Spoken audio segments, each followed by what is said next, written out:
This is Anne-Marie Leek, Vice President of Communications for ePayResources. Welcome to the Payment Space.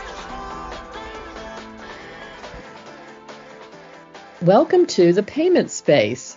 I'm Anne-Marie Leek, Vice President of Communications for ePayResources, and I'm very excited to have with me today Stephanie Feldhaus, our Manager of Payments Education. Welcome, Stephanie. Thank you for having me, Anne-Marie. So we have gotten to see each other a couple of times this week, which is exciting. We don't always. We both work remotely, but we're in the same state.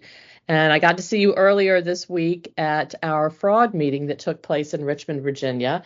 That was a very interesting day, and I always enjoy participating in those when they come to town. One of the topics that we hear about from our members at our fraud meetings is identity theft, and that's the subject that we're going to talk about today. I'm sure everyone is familiar with identity theft at this point. It has been rampant for a number of years, but just at a very basic level, identity theft is what happens when someone uses your personal or financial information without your permission, specifically using it to commit some type of fraud.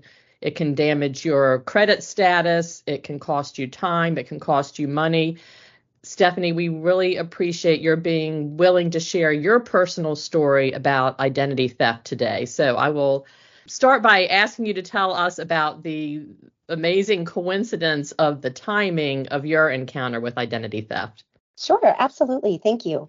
So Brett Johnson had joined ePay to present some webinars for us about cybercrime, identity theft, and that was in the later part of 2022. And I attended his presentation, and one of the things that he says that he tells everyone is to go out and put a security freeze on your social security number with all of the different credit bureaus. And when he said that, I said, oh man, I need to do that for me and my son, make sure nobody can try to steal our identities.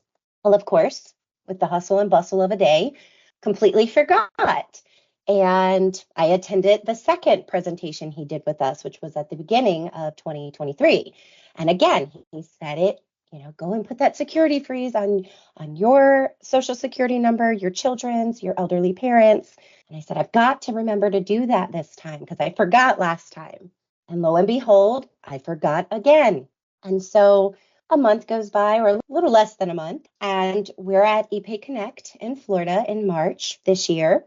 And Brett Johnson was one of our guest speakers. And again, he mentioned that you need to put that security freeze on your social security number. And so I told myself, when I get home from Florida, that is going to be the first thing that I do. So I get home, I check my mail. Of course, I've been gone for about a week, so I had a whole lot of mail in my mailbox. And I'm going through my mail and I see a letter from Bank of America, which looks to be like junk mail. But I said, let me open this. Let me see what it is. Inside that envelope was a letter for a denial for a Sandals and Beach Resorts Visa signature card. That's odd because I didn't apply for any Sandals Beach Resort card. There was no number, no contact number on that letter. The only contact information there was to one of the credit bureaus to get a copy of your free credit report. And so, of course, I did what any normal person would do, and I Googled a contact number for Bank of America. So I called in and I spoke with a representative there. And of course, I was skeptical because, when you Google phone numbers, a lot of times you can get a false number that will lead you right to a fraudster. So I was very skeptical talking to her. But after a few minutes, I was like, I really think she's legitimate. I think this is a good contact. She knew her things. She just I didn't get any bad gut feelings from her. And so we were talking and I said, I want to know what based this application, I have a credit card with you guys. And according to this letter, it says that I have no affiliation with you. I said, so I want to know more about this application. And so she told me, okay, that's fine. We'll mail you a letter. You need to fill out that letter and include a copy of your picture ID. And I was like, I don't like that. And she said, well, you can fax it. You don't have to mail it because the letter asks for your social security number and all of your private information. And So again, a little skeptical, but I was like, I really want more information. So I went ahead and filled out the letter when I got it and took a copy of my picture ID and I did put it in the mail and prayed that nothing bad would happen with that. She had told me, once we receive the letter, you will get information within 30 days about the application. So just on the dot, 30 days later, I received the letter that included the information that was supplied for this application. And everything on the application was mine except for the social security number and the date of birth. So it Wow. had my first name, middle name, maiden last name. It had my home address, my home telephone number, my personal email address. They had everything. The social security was different. And the date of birth is almost identical to mine. It was off by 2 days and by 1 year. That's And so interesting. I was like, wow, I thought so too. So I was able to get that information from them. But in the meantime, in between that waiting period, waiting for the letter to fill out, waiting for the application, I took Brett's advice. And as soon as I got off with the phone with the Bank of America rep, I called all of the credit bureaus and placed a freeze on my social security number, which is a really easy process. You contact them, let them know, hey, I want to put a block on my account, my social security number. You're able to pick a PIN number so that in the future, if you need to release that block temporarily, you're able to do so. It's very easy. I have not had to release mine, but the reps that I spoke with did say all you have to do is call in, tell us how long you want that release to be. If it's 24 hours, 7 days, however long you need that. And you would need to supply that PIN number. So it's very easy to turn on and turn off. So that's what I did. The block is on my account still to this day with all three credit bureaus. But I will say with your child, that is not as easy of a process. I inquired about putting a block on my child. He is under 18. And so they want a lot of information about your child. They want their birth certificate, a copy of that. And I didn't feel comfortable at that time doing it. So I did not place a block on my son's social, but I finally listened to Brett and did what he suggested because this kind of thing can happen to anyone.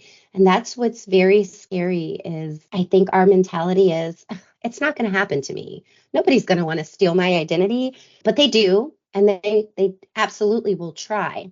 So you have to do things to protect yourself. Yes, you do. And we've been mentioning Brett Johnson. Just to remind folks, Brett was the keynote speaker at our ePay Connect conference, as you mentioned. He is a cybersecurity expert known as the original internet godfather. He was actually on the US Most Wanted list for cybercrime.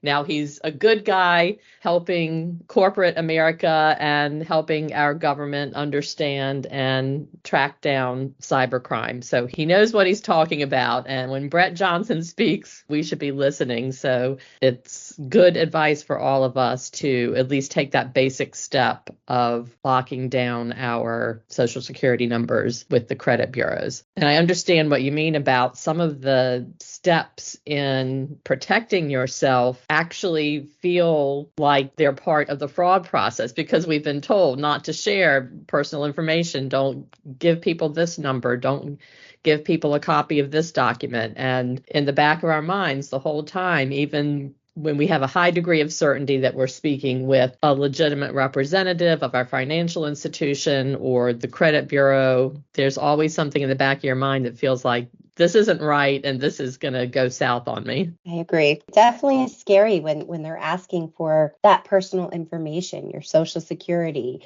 a copy of your driver's license. It really makes you stop, or it should make you stop and think, oh gosh, should I do this or should I not? But I went for it and thankfully nothing bad has happened. So, I mentioned that when I received that letter, it looked like junk mail.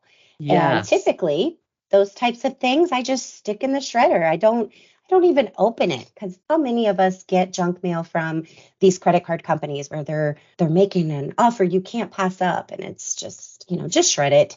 But for whatever reason, I stopped that day and was like, let me open this. Typically, I would not have. So I think it's super important to make sure that you're looking at your mail, even the stuff that looks like junk mail. Open it, see what it says. Your statements, that's another big thing to help prevent or mitigate fraud is look at your statements.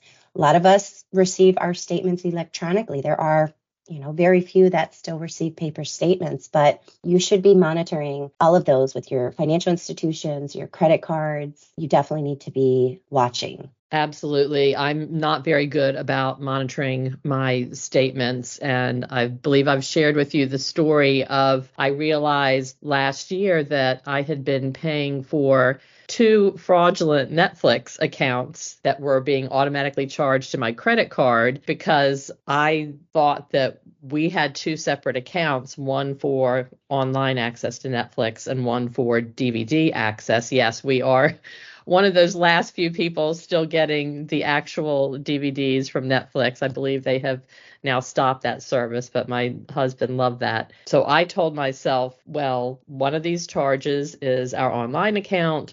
One of these charges is our DVD account, and then created a false memory of the third charge. I told myself was, well, we had purchased a gift account for my mother, and that was going to our credit card as well, because that's the type of gift we might have given her from time to time for Christmas. Then had a conversation with her one day in which she mentioned not having Netflix, and I realized that I was not paying for an account for her at that time and got on the phone with Netflix as fast as I could. They were very accommodating, thank goodness, and reversed what at that point was 2 years worth of fraudulent charges. So always check your statements. And when you think you know what something is, if it seems in the least bit questionable, do your due diligence to make sure you know what that charge is. Stephanie, your role here at ePayResources is in our education department. What resources do we have that you would recommend to help our members in the fight against fraud in general and specifically the fight against identity theft? Oh, so we have a number of resources out there that are available to our members to help give them more information about this type of stuff. You had mentioned that you and I met earlier this week at one of the fraud meetings that we held in person in Richmond, Virginia. And that is one of the resources that we offer. We have virtual sessions and we have some that are in person, and we kind of do them year round. I think we have 8 or 9 a year. So our members can sign up to attend that virtually or in person. And that is more geared towards, an open discussion. Typically, there is some type of law enforcement that will attend to talk about the fraud that they're seeing in the area, not specific to the area, but it's really an open forum where the group gets together and they just kind of talk about what they're seeing going on in their world and things that they're doing to help mitigate or help protect their customers. So yeah, I love going to those. The conversations are very enlightening. Those meetings are free. There's no charge to our members to attend the fraud meetings. We talked about the Brett Johnson webinars. We have an online learning platform, which we call ePayU. And so there are a number of courses out there. I think there's over 100 that are available to our members to view. And so some of the content out there is considered premium content. So there is a cost associated with it, but majority of our courses out there are free. They're already included in your membership. So you can access those free of charge. The one webinar from Brett Johnson is considered free content. And then the second webinar that we had with him is considered premium. So there is a cost associated, but I am telling you, Brett Johnson is an amazing, very knowledgeable. He was bad guy turned good guy. So he knows how the whole process works. And so the information that he shares with you is very valuable. So it is definitely worth the money to listen to that. But he's a great speaker, very engaging, will keep you entertained. He is so funny as well. He's a very comical person. If you haven't checked those out, I suggest that you do visit ePayU. take a listen to those, see what he has to say. I saw this morning that I was reminded we have 2 sessions in there on synthetic identity fraud with the Federal Reserve Bank. There's a part 1 and a part 2. Those are also good courses. There's a number of courses out there, not just the Brett Johnson, and those other courses are out there too. So you can find a little bit of everything in ePayU. Whatever your heart desires, more than likely, it's out there. So please go out, check it out, see what you can find that could be beneficial to you. We also have an annual Financial Crime Symposium, which is another great event. Again, this is held annually, but we typically have speakers from the Federal Reserve Bank, the FBI. We have prosecutors coming in, and they talk about the scams within the payments industry. They talk about different things like human trafficking. It's just a wealth of information that you can receive from those financial crime symposiums to make sure that you're able to help prevent crimes and protect your customers from becoming victims. So another great opportunity there as well. In 2024, Financial Crime Symposium will likely be in May and will probably be presented virtually. It's still in development, but as of right now, that is the plan. I want to make sure we mention our fraud spotting certificate program. ePayResources has partnered with Tracy Brown, a renowned body language expert, certified speaking professional, and fraud podcaster.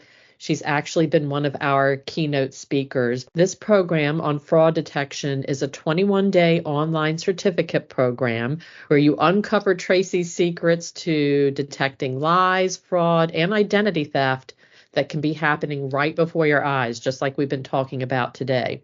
The 21 training videos take only about 60 minutes, so it's not a big investment of your time. When you've completed the program, you take a multiple choice exam that takes about 1.5 to 2 hours. And if you receive a passing score of 80 or above, you are awarded the fraud spotting certificate. There is a charge associated with this program. Check it out in our online store. Search for fraud spotting certificate program. All right. Another great resource that we offer is our fraud forum community. This is a private online community for our members only, where financial institutions can share insight on latest fraud schemes, and they can also collaborate sound business practices for mitigating fraud. Fraud Alerts is another resource that we have. This is a way for our members to report fraudulent cashier's checks of their financial institution that are floating around in the world. What happens is they fill out a fraud form, and we provide that information to the rest of our membership to let them know to be on the lookout for these fraudulent cashier's checks that are floating around. Very popular with our members. In fact, our members have been asking, can we report other types of fraud other than just fraudulent cashier's checks? And we know there's a great deal of interest in that. We are exploring what is the best way for us to expand the fraud alert program to include other types of fraud other than just cashier check related fraud. We've mentioned a couple of our conferences, our big annual conference, ePay Connect, which is held in March of each year. We've talked about our Financial Crime Symposium conference. I want to make sure we also mention our Executive Payment Summit, which is actually coming up pretty soon on November 14th at the Gaylord Texan Resort outside of Dallas. That program is not just for executives, but it presents executive level content for all banking and payments professionals. We will have fraud on the agenda that day, not specific to identity theft, but specific to instant payments, which is obviously a very hot topic right now with the launch of FedNow earlier this year. That session is why instant payments does not equal instant fraud. So if you are not familiar with that conference, go to epayresources.org/EPS and check it out. We hope to see you on November 14th.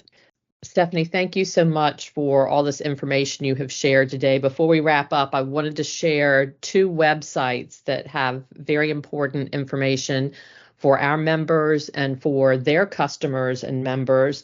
One is usa.gov/identity theft, actually identity-theft, and the other is simply identitytheft.gov. Both of these websites have very valuable information on the warning signs of identity theft, how to protect yourself, how to report instances of identity theft to the Federal Trade Commission, to the FBI, so they can be properly investigated, and then how to create a recovery plan to help yourself bounce back if you have been the victim of identity theft and keep it from happening to you again. Stephanie, is there anything else you'd like to add before we say goodbye? The only thing I have to say is if you have not put a freeze on your social security number, go out and do that today. I promise you it's an easy process and it is worth it. Please take that advice. Excellent advice, and I'm going to go do that right now. Thank you so much, Stephanie. Look forward to chatting with you again soon. Oh, yeah, we can do that. You let me know. I will. Thank you so much.